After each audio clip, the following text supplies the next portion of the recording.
Persian ഗൾഫിന്റെ ഹൃദയത്തിൽ ലോകത്തിന്റെ ഊർജ്ജധമനിയായ Hormuz കടലെടുക്ക് വീണ്ടും ഭീഷണിയുടെ നിഴലിൽ. എണ്ണക്കപ്പലുകൾക്ക് ജീവരക്തം പോലെ പ്രവർത്തിക്കുന്ന ഈ കടലെടുക്ക് ഉപരോധിക്കപ്പെട്ടതോടെ ആഗോള സാമ്പത്തിക വ്യവസ്ഥയിൽ ആശങ്കയുടെ തരംഗങ്ങൾ ഉയരുകയാണ്.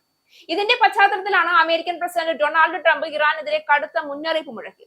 അടുത്ത 48 മണിക്കൂറിനുള്ളിൽ ഉപരോധം നീക്കുന്നതിന് ഇറാൻ തയ്യാറാകുന്നില്ല എങ്കിൽ അതിന് ഗുരുതരമായ സൈനിക പ്രത്യാഘാതങ്ങൾ നേരിടേണ്ടി വരുമെന്നാണ് ട്രംപിന്റെ തുറന്ന പ്രഖ്യാപനം. സ്വന്തം സോഷ്യൽ മീഡിയ പ്ലാറ്റ്ഫോമായ ട്രൂത്ത് സോഷ്യൽ വഴിയാണ് ട്രംപ് ഈ മുന്നറിയിപ്പ് ലോകത്തിന് മുന്നിൽ വെച്ചത്.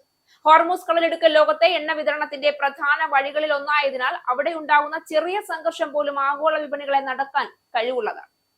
അതുകൊണ്ട് തന്നെ ട്രംപിന്റെ ഈ പ്രസ്താവന വാക്കുകളെക്കാൾ കൂടുതൽ യുദ്ധത്തിന്റെ നിഴൽ ലോകത്തിന് മുന്നിൽ വരച്ചിടുന്ന ഒരു സൂചനയായി വിലയിരുത്തപ്പെടുന്നു.